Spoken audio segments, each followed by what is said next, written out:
Do you know what this invitation is all about? Unfortunately not. Seems as if we're both clueless. Good evening. Excuse me, is this the right place for the presentation? Welcome, my distinguished attendees. I am pleased that you are all here. Johann Kepler, court astronomer and mathematician. Williamina Wollaston, physicist at the Royal Society. And of course, Tycho Brahe, astronomer to the Danish king. But where are my manners? Please, let me introduce myself. I am Virgil Brooks, your host.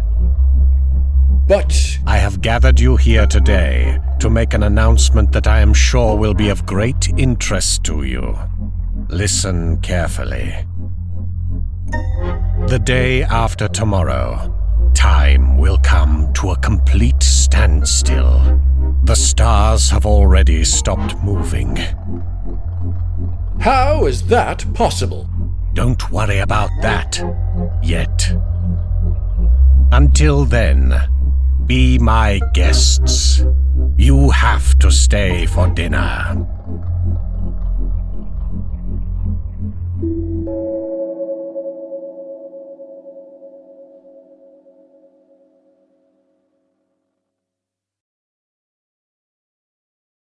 Welcome, Mr. Brahe.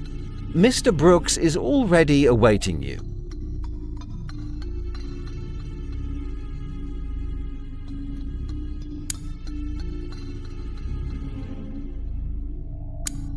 Mr. Brooks advised me not to let anyone in the cellar. It's much nicer here anyway.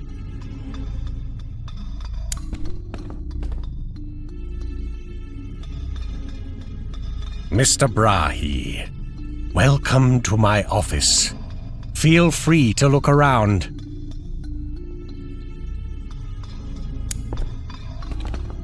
Please leave the key to the cellar where it is.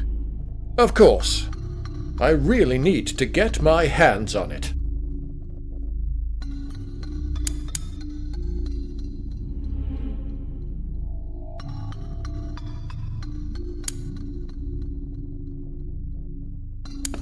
That's a peculiar grandfather clock.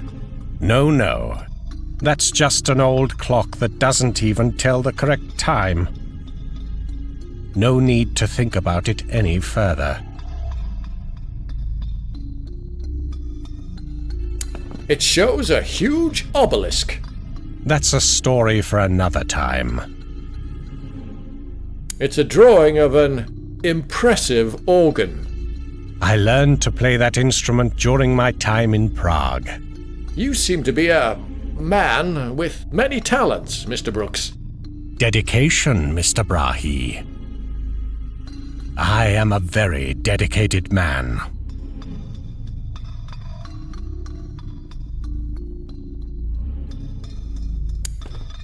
What is that strange machine over here? That's my spiritual clone machine. It allows me to duplicate each and every human on Earth. That's impressive. Does it really work? Sure. But there is one drawback to it. If the cloned person is noted by anyone, he or she will just vanish into thin air. The clone just disappears at eyesight. Very interesting. No, Mr. Brahe. The clone machine will stay right here. Of course.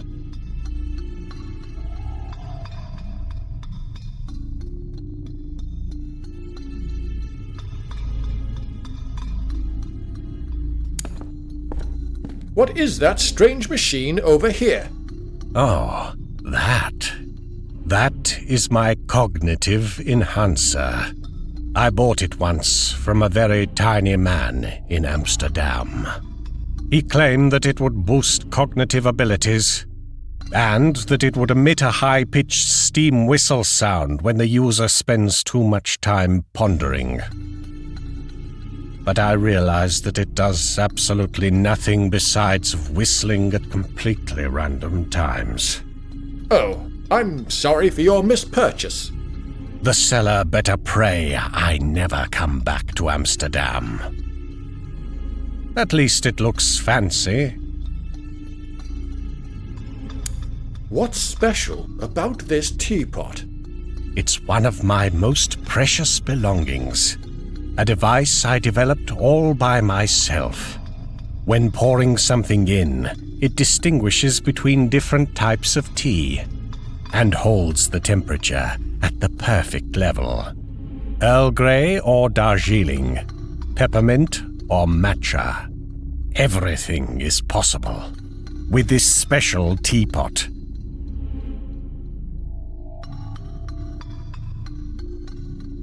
Are you interested in my collection of wondrous apparatuses? Feel free to look around.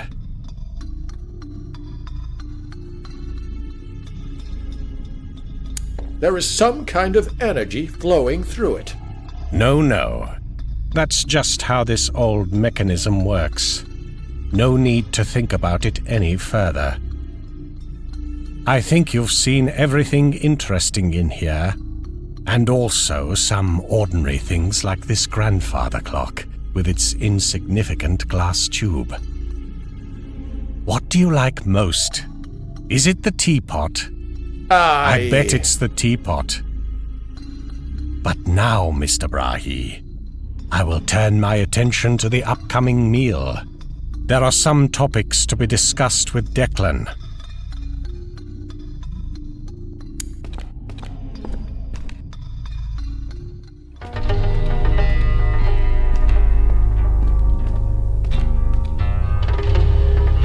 Who was that? Oh, that was just George. Declan.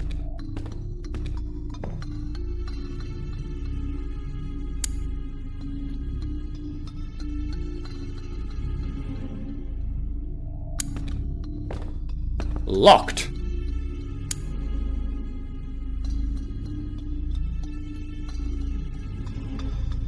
Mr. Brooks sure has taste. Is it staring back at me?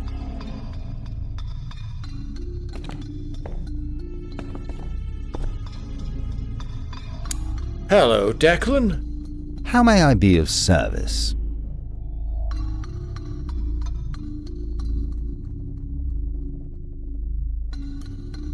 I'd like to talk to you about George. All I know is that Mr. Brooks helped him at a time when George didn't see any future for himself. And now it is claimed that George is the future of Mr. Brooks. But I don't know what that means. It's just what Mr. Brooks says. See you later. Have a nice evening, Mr. Brahe.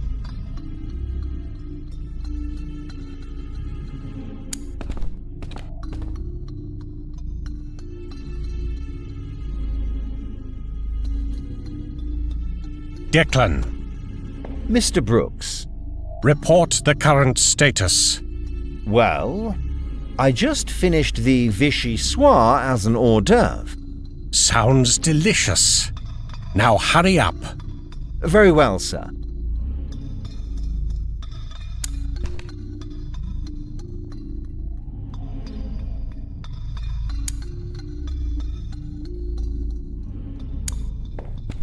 Hello, Declan. Mr. Brahe.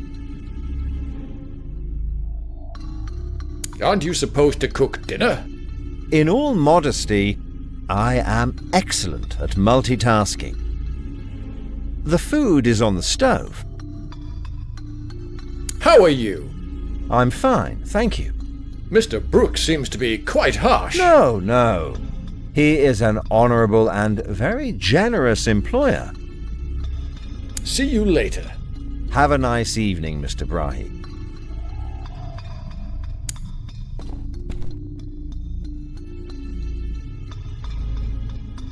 I think you've seen everything interesting in here. Declan, Mr. Brooks. what took you so long? Didn't I tell you that I want you to react quicker? Very well, sir. A key Declan. is hanging on the wall. Mr. Brooks. I just thought about the delicious black pudding you cooked last week. Well, It was extraordinary. thank you, Mr. Brooks.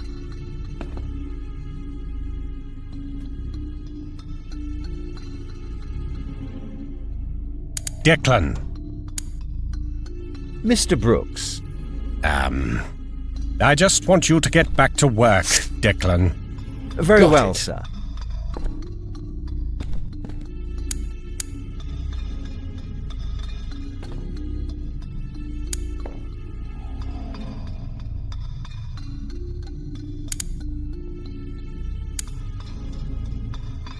Declan, Locked.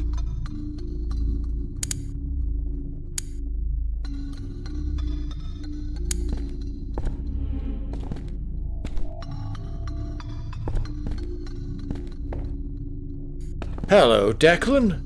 Mr. Brahe. See you later. Have a nice evening, Mr. Brahe. Declan,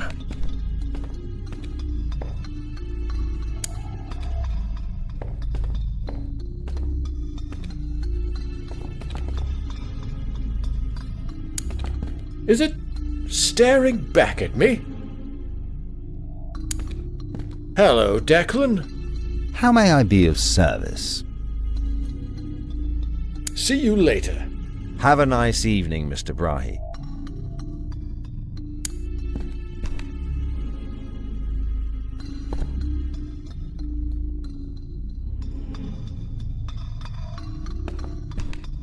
Declan, Mr. Brooks.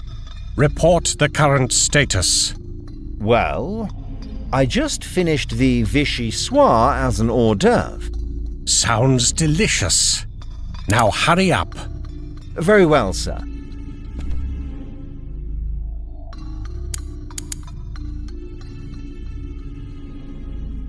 Declan, Mr. Brooks. what took you so long? Didn't I tell you that I want you to react Got it. quicker? Very well, sir.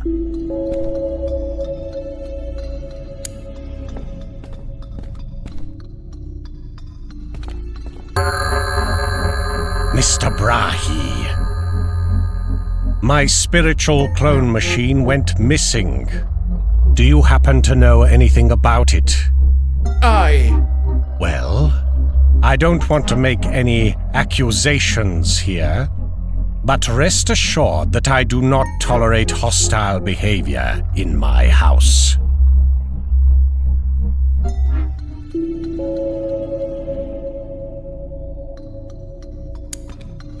Is it staring back at Declan. me? Locked.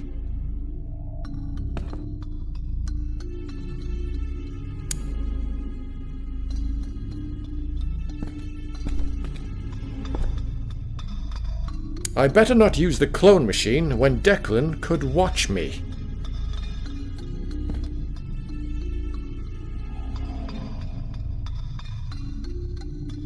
Declan, All right, let's try this. But I should be very careful with such a powerful device.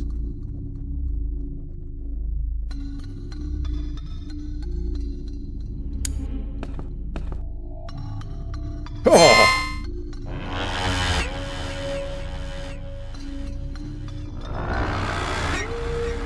That was me.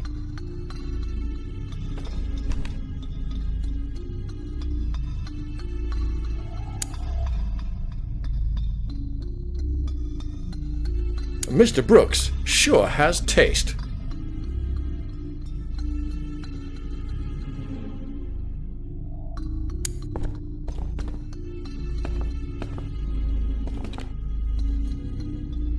Hello, Declan. How may I be of service?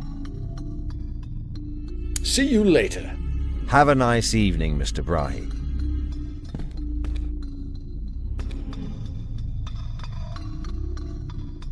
Declan.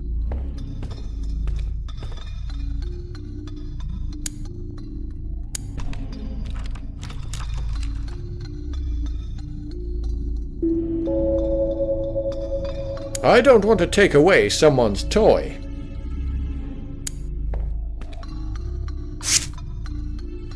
October 23rd.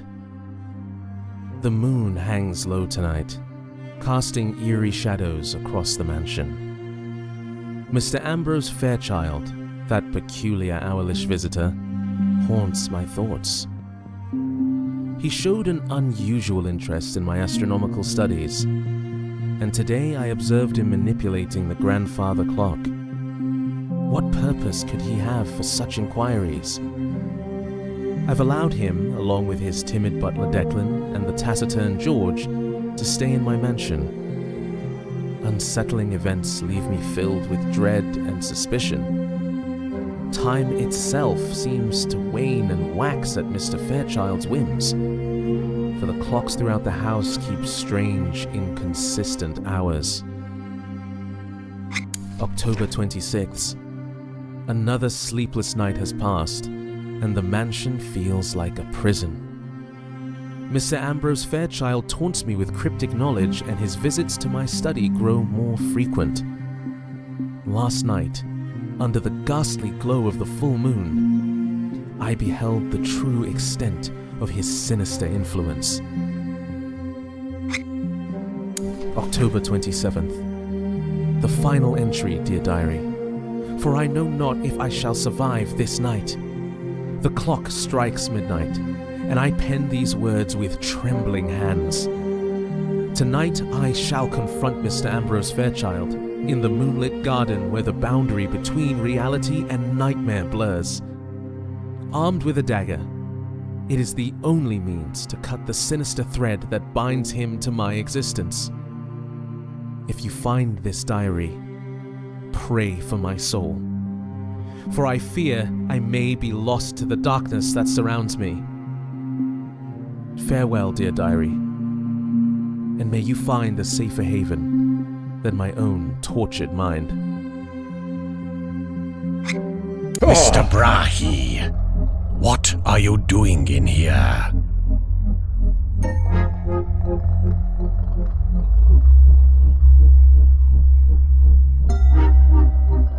I read Mr. Brooks' diary. You surely mean you read my diary.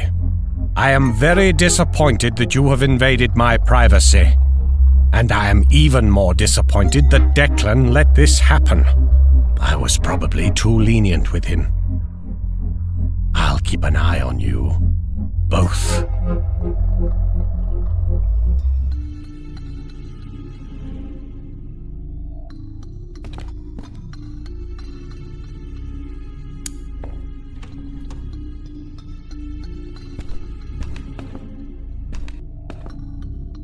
Hello, Declan. Mr. Brahe.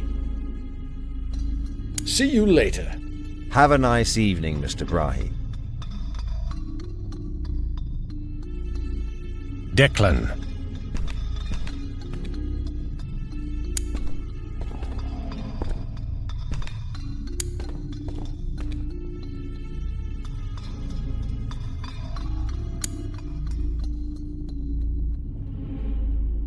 Declan.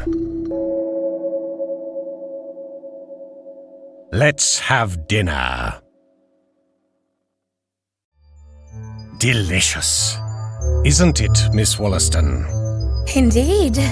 This meal is a celebration of exquisite tastes. I agree.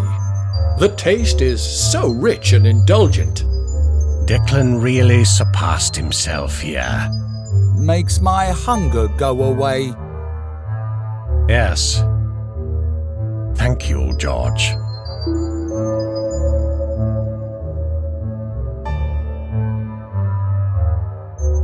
Who is supposed to sit in the empty chair?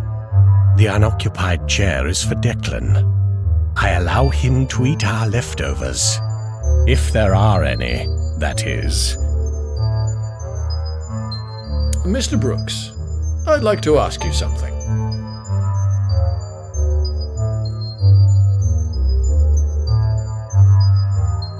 I can't help but notice you seem to have the appearance of an owl. Oh dear, it's getting late.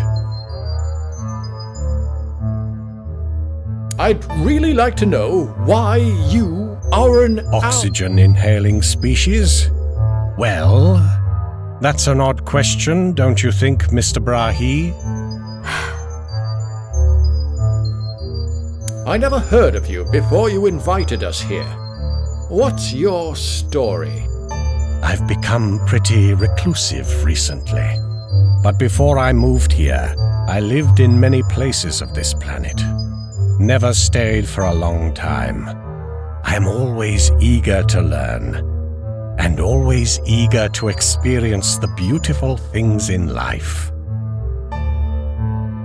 No, really. Please tell me, why do you look like an owl? Organ player? Well, I learned to play that instrument during my time in Prague.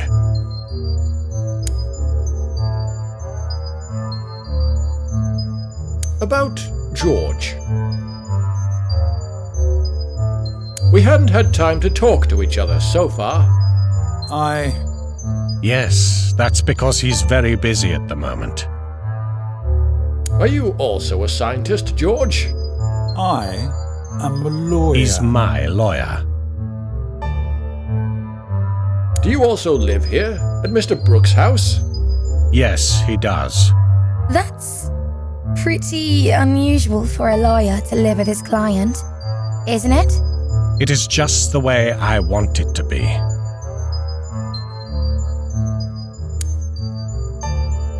About the time coming to a standstill.